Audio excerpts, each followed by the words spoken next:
好啦，各位同學，大家好啊！咁咧呢一個咧就係我哋清末嘅最後一個課題啦。我哋講呢一個清末新政。八國聯軍打完啦，即係清廷咧就戰敗啦。簽訂咗呢一個嘅辛丑條約，賠款4億5千萬兩。連埋關稅啊、鹽稅啊、擔保39年還9億幾。基本上就中國就喺北京就劃咗個使館區，就有啲地方就中國唔入得。慈禧太后就有一個180度嘅轉變啦。即係咩咧？就係佢本身就係呢一個嘅仇洋，佢變成咩咧？變成呢一個嘅媚洋，係啦。即係點樣媚洋法咧？就係討好啲洋人。甚至自己咧就親自去招待嗰啲嘅公使夫人去參觀呢一個嘅紫禁城。跟住之後就非常之即係之前就好反對改革嘅。依家又點咧？就為咗討好啦，為咗延續嗰個管治咧，佢就下詔，就叫各省都督咧交變法嘅方案。最後咧就清末嘅新政。清末嘅新政係咪帶俾人哋即係對中國對清廷有個希望咧？原因係因為洋務運動即係希望中國可以自強啦，維新運動希望中國可以君主立憲啦。清廷咧最後啦，即係最後一根稻草啦，係咪真係會即係會悔改，跟住之後就推行呢一個啲嘅民主共和體制，俾翻呢啲民眾有權力，同埋佢真係自強起嚟咧。清末新政係最後一個盼望。另外咧已經有好多人失望㗎啦。點解咧？因為1894年開始咧就已經有呢個興中會嘅成立。1895年就喺呢個香港設立總部啦。跟住一直咁樣革命。但係咧當時革命其實唔係咁受歡迎嘅。孫中山甚至就俾清廷追殺啦。喺倫敦蒙難即係好彩就有人救佢。跟住之後慢慢醖釀下咧，去到1904年、05年嘅時候咧。基本上就有好多嘅革命團體出現咗，因為即係八國聯軍之役失敗戰敗，清廷籌組呢一個嘅清末新政，基本上好多人心淡失望，跟住之後就要決定要反清，有華興會啊、光復會呢啲成立，去到1905年咧，因為東京咧，就當時孫中山咧就整合咗一啲嘅革命力量，就統整咗咧就叫中國同盟會，去成為咗呢個革命嘅即係一個好大嘅組織。而今次呢個課題，我哋會由清末新政講埋呢一個嘅辛亥革命。橫跨中二同中三，因為我學校嘅課程咧係咁樣嘅，希望大家可以貫通到一啲嘢。其實清末新政咧，其實就係講緊中國嘅最後一次嘅改革喺清廷。而呢個改革咧，其實有問題嘅。有咩問題咧？就其實係一個欠缺誠意嘅改革，係一個拖延嘅改革，係啦。即係入邊咧，你會發覺其實好多嘢都唔係好有誠意去救中國嘅。跟住另外咧，就因為清廷太多經濟嘅問題咧，導致佢咧就即係有一啲嘅即係搶掠民眾啊、鐵路國有啊咁嘅情況，就導致人即係嗰啲嘅民眾嘅不滿。理論上本身反清嘅係一班知識分子，但依家就自從保路運動、保路風潮、鐵路國有呢啲政策之後咧，就反清嘅唔單止係知識分子啦，甚至係一啲嘅民眾。而呢啲民眾咧，亦都即係一部分咧，其實咧佢哋就去四川嗰度做呢一個保路風潮啦，反對清廷啦。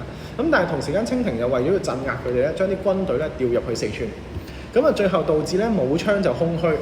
所以即係當時同盟會就一舉成功，就喺武昌起義成功。一成功之後，其實只係佔領咗武昌城啫。但係最後點解會變咗中華民國咧？原因係因為地方嗰啲省份獨立，因為清廷太過腐敗啦。之前已經東南互保俾人哋讚㗎啦，就話老成牛國。地方不嬲有離心㗎。總之清廷一有咩問題咧，地方就會獨立㗎啦。跟住地方離心，14個省份獨立。跟住孫中山就被推舉成為臨時大總統。孫中山知道其實要繼續打落去嘅，如果真係要統一全國，所以佢就同呢一個袁世凱就傾，就話讓個臨時大總統俾佢。跟住袁世凱咧就說服呢一個隆裕太后同埋寶儀咧就去退位，退位。最後咧就中華民國成立。所以啦，呢一個咧就清末新政去到呢一個嘅1911年嘅辛亥革命啦。OK， 係啦。所以啦，我哋講呢一個課題啊，好快嘅啫，係啦。清末新政即係見到就係咩咧？就係嗰個目標啦。第一就係維護清廷嘅統治，維護清廷嘅統治，係啦。希望透過新政咧就去挽回民心啦。另外咧亦都抗衡革命嘅思潮，跟住之後就去即係集權中央，抑制地方做大。同埋咧就實現富國強兵啦，係啦。希望可以避免列強欺凌。呢啲都係希望嚟嘅啫。個目標都係咁噶啦。OK。咁但係咧，即係個改革嘅態度咧，咁就即係呢度講啦。咁我哋睇睇。咁首先啦，就係咩咧？清廷就話會行君主立憲，因為即係大家民眾都係想君主立憲，因為即係見到日本明治維新咁好，係啦。咁啊，跟住但係你要知道君主立憲即係其實攞憲法去限制個皇帝，其實即係個皇帝放權咯。咁所以對於清廷嚟講就覺得好擔心啦。OK 係啦，即係唔願意放權俾民眾，淨係由皇帝自己牢牢掌握住權力。係啦，咁而當時佢為咗要解決呢個問題咧，點解佢就諗到一個方法咧？就係首先派5個大臣出洋考察，考察咗好耐。咁啊，跟住之後去到1908年嘅時候咧，就頒布一個欽定憲法大綱。而呢一個憲法大綱就話要9年，即係1917啦，係啦。咁就9年為期，就叫預備立憲。咁啊，地方就設置一啲嘅諮議局俾你聽下你哋嘅説話啦，資政院等等啦，作為預備立憲嘅機構啦。OK， 咁啊去到1911年唔得啦，群情洶湧啦，咁就縮短預備立憲期，咁啊跟住成立嗰個內閣，而呢個內閣係點咧？呢個內閣咧被譏諷為皇族內閣，咁啊好啦，跟住另外更變體制啦，由11個部門變成即係就取代咗以前嘅6部啦。咁其實呢一個點解會俾人話冇誠意咧？即係如果你話要搞個大綱出嚟，即係搞個憲法欽定大綱，咁跟住之後仲要話欽定憲法大綱，就要話9年去為期。咁即係如果你交份功課，佢寫咗個大綱俾你，原來已經做咁多年，跟住整咗個大綱出嚟，仲要話未交到個作文，咁就話俾多9年我啦咁樣。咁所以其實大家都唔滿意。咁跟住真係出咗嚟之後，究竟個結果係乜嘢咧？係咪真係君主立憲咧？咁就唔係君主立憲。咁啊，即係呢一個就大家可以睇睇。咁啊，當時咧呢個君主立憲嘅內閣喺1911年咧慶親王內閣嘅出現咧，咁你見到啦嗰個內閣嘅成員，嗰個內閣係咩嚟咧？就好似即係其他西敏寺嗰啲嘅內閣制度係點咧？就係嗰個國會跟住有個首相咁樣噶嘛，理論上係啦。咁啊，跟住之後就入邊有啲係主要官員啊。咁發覺呢啲咁嘅內閣成員主要官員係點嘅咧？就係大部分都係皇族嚟，有7個皇族。其中有8個係滿洲人，係啦，咁所以啦，就啲人就譏諷為皇族內閣啦。咁啊，即係如果過半數投票嘅話，咁啊漢族永遠都投唔贏啦，係咪？係啦，咁而呢一個嘅內閣嘅認受性喺邊咧？咁所以其實俾人哋覺得佢係一個即係譏諷佢係一個皇族內閣，唔係真正願意放權，係欠缺誠意嘅改革。咁啊，經濟方面啊，有一啲嘅新嘅睇法嘅，譬如咩財政預算啊、公司法啊咁樣啦，籌辦現代嘅銀行啊咁樣啦。咁啊有即係當時有呢一個銀紙啦。咁啊呢一套銀紙咧，即係雖然呢一個係攝政王載灃，但係咧嗰啲低銀碼啲嗰啲咧係李鴻章，咁所以啲人就話李鴻章幣嘅。咁啊跟住另外就軍事方面就裁減呢一個嘅陸營兵啦，跟住廢除武舉啦，咁啊成立一啲嘅新式落學堂啦，咁啊出洋考察。咁啊廢除科舉制，廢除科舉制係1905年，咁啊呢個比較創設，咁啊最後一個狀元就係呢個劉春文啦。好啦，咁啊跟住之後就有護照啊等等啦。咁其實清末改革咧，其實某程度上咧最大嘅爭議就係嗰個立憲嘅冇誠意。咁其他嗰啲咧都係一啲一般以往都有做開嘅一啲嘅制度改革。最影響最大嘅就係嗰個科舉嘅廢除啊，科舉嘅廢除。好啦，咁啊，你見到啦，就係嗰個欽定憲法大綱嘅內容，你見到啦，即係大清皇帝永遠統治大清咁啊，跟住萬世傳承，永垂不朽咁樣，咁跟住用人權喺君主，所有嘢都係君主手上，議院不得干預咁樣啦，即係民眾係有法律範圍內，即係你能即係皇權仍然係最高漲啊，咁所以其實呢一個咧就唔係一個好真正嘅所謂嘅君主立憲或者係嗰個憲法嘅體制、憲制嘅體制。咁啊，所謂法治啊嘛，其實君主立憲某程度上講強調嘅就係 rule of law。咁清末新政就失敗啦，因為1911年武昌起義爆發，咁啊推翻滿清，大家民眾唔收貨，係啦，咁啊轉頭支持孫中山。咁啊跟住另外咧，清末新政有影響嘅就係推動現代化嘅改革啦，咁啊加速咗清朝嘅滅亡，係啦，咁啊即係例如廢除科舉啊咁樣啦。咁而清朝嘅滅亡係源於乜嘢咧？就係嗰個嘅即係鐵路國有嘅問題。咁啊呢一個我哋下一堂即係下半部分會講。咁我哋講講中三一開始嘅講呢一個嘅辛亥革命嗰個部分先。好啦，咁啊辛亥革命嘅籌組嘅人物咧就係孫中山啦。咁啊孫中山咧咁就細個嘅時候得到即係太平天國嘅老兵咧嘅啟發，就覺得佢可以咧透過呢一個嘅即係反清係啦，咁就去創造一個新嘅中國咁樣啦。咁啊跟住之後佢就輾轉去咗美國，去咗香港讀書。咁啊喺香港讀書嘅時候咧，佢就讀呢個皇仁即係中央書院。咁咁啊跟住之後咧就去到香港西醫書院，即係今日嘅香港大學嘅醫學院，咁啊讀醫嘅。咁啊當時咧讀醫嘅時候咧，咁啊佢有個老師就叫何啟。咁啊何啟咧就教佢法醫，但係同時間何啟咧經常同呢一個嘅洋務運動嘅人咧就一齊去寫文章啊，去討論啊，即係講批評佢哋中學為體，西學為用係唔啱嘅咁樣。咁啊跟住啟發咗孫中山。咁孫中山其實咧一直都好愛國，佢有個愛國嘅心。所以孫中山咧1894年嘅時候咧，佢就曾經上書過李鴻章，就同李鴻章講話：人盡其才，物盡其用，火暢其流，地盡其利。咁但係李鴻章就唔蘇佢。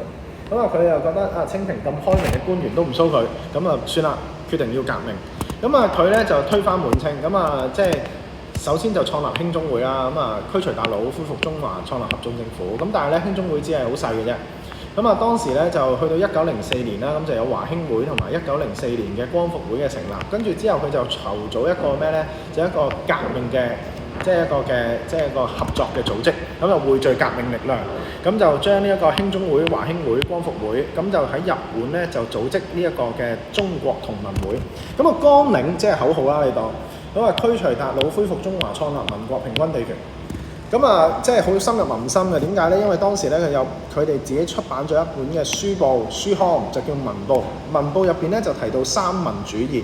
咁三民主義呢一度咧，大家知道啦，所謂嘅民族主義就係驅除韃虜呢一句。跟住另外咧，恢復中華，即係驅除韃虜、恢復中華呢兩句咧，就係講緊呢一個民族主義。創立民國咧就係民權主義，平均地權就係民生主義。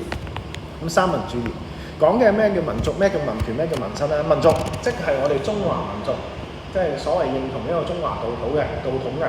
即係儒家思想啊、儒家文化啊、我哋黃種人啊呢啲咧都叫中華。咁我哋中華民族咧應該自己嘅民族建立自己嘅國家，係啦，又建立一個民國，即係驅除韃虜，恢復中華。咁民權係咩咧？就係嗰個權就係可以有一個政治平等啊、人權啊呢啲。咁啊民生咧就係講緊個生活啊、物質啊、經濟啊呢啲。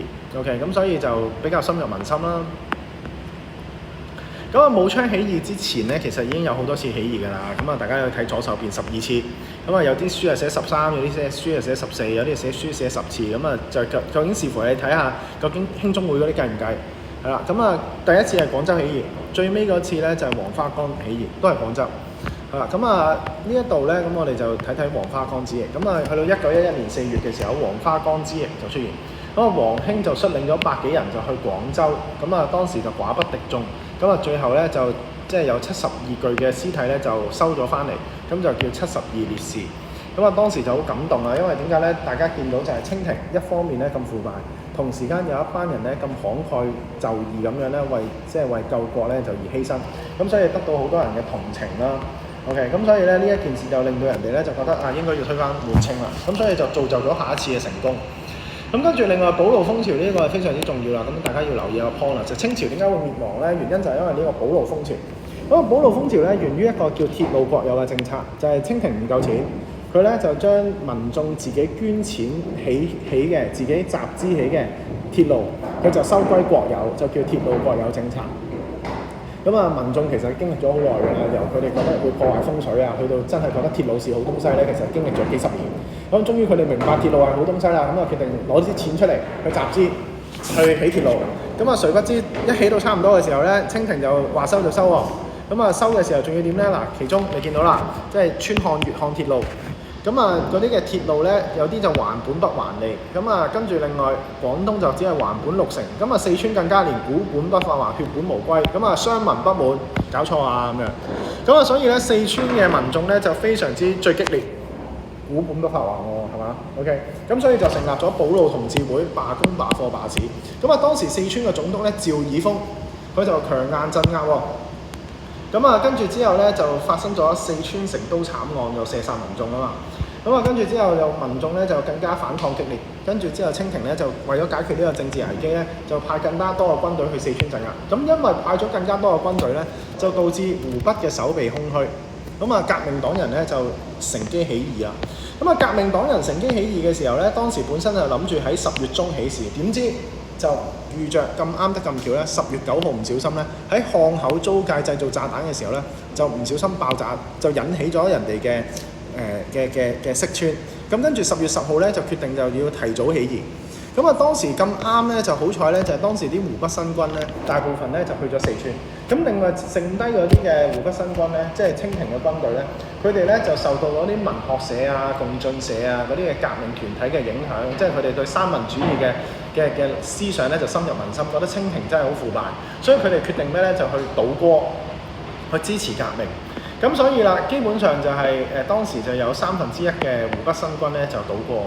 咁啊，跟住之後佢哋就佔領軍火庫啊等等啦。咁啊，最後咧就10月10號咧成功咧就起義。咁啊，即係起義嘅時候，當時嘅總督咧瑞晴就逃走，係啦，破牆逃走。咁啊，跟住之後咧就當時咧就推舉咗呢一個黎元洪就做都督，係啦。咁啊，辛亥革命就成功。咁啊，跟住辛亥革命成功咧，佔據咗呢一個武昌之後咧，其他省份14個省份咧就相繼獨立，係啦，相繼獨立。咁啊呢一度咧，咁就最後咧1911年12月咧，咁就齊集南京，咁就推舉呢個孫中山為臨時大總統。咁啊當時佢哋就即係孫中山就私底下同呢一個嘅袁世凱咧就商議，咁就讓位俾袁世凱，但係就換取嘅就係清廷嘅退位，係啦。咁啊中華民國就成立啦。嗱呢一部分咧，我哋大部分嘅嘢講完啦，但係咧留意一樣嘢就係咩咧？就係嗰個革命成功嘅原因，即係辛亥革命點解能夠成功推翻滿清咧？咁究竟係清廷嘅腐敗所致啊，定係革命黨人嘅努力咧？咁啊，其實入邊有好多例子你可以思考嘅，即係其實簡單啲嚟講就係話，你話其實清廷腐敗喎，因為其實革命咗咁多次都未能夠成功，去到1911年先成功係因為咩啊？因為鐵路國有問題啊嘛，清廷就係咁腐敗，咁跟住再加上即係清末新政嘅改革失敗冇誠意，啲人就轉頭革命啦咁樣，咁你可以咁講，但係同時間你話唔係，其實革命黨人嘅努力係好重要。點解咁講咧？其實清廷一直都腐敗㗎啦，革命即係嗰個改革唔係清末改革先失敗㗎，之前都失敗㗎，維新運動已經失敗㗎，係咪？咁點解最後嗰陣時唔能夠成功咧？原因係因為咩咧？就係革命黨人不斷咁樣屢敗屢試，黃花崗之役就深入民心，三民主義深入民心，所以先至可以成功㗎嘛。跟住再加上一個例子係咩咧？就係話其實佢哋咁短時間可以籌組到呢幾個革命起事，原因係因為佢哋有經驗。咁你可以咁講，咁所以兩邊都講得，就睇下你點樣去做一個比較嘅論證，舉到一個具體嘅事實，得唔得？好啦，後半部分咧，其實都要講少少嘅，即係會考嘅，即係因為呢一部分咧都講一講，就係嗰個香港嘅角色。咁啊，思想發源地啦，咁啊，即係因為即係辛亥革命嘅籌組，即係孫中山係即係嚟自香港，咁啊，佢有好多嘅概念係因為喺香港讀書識咗何啟咁樣，咁啊，跟住呢個四大構啦。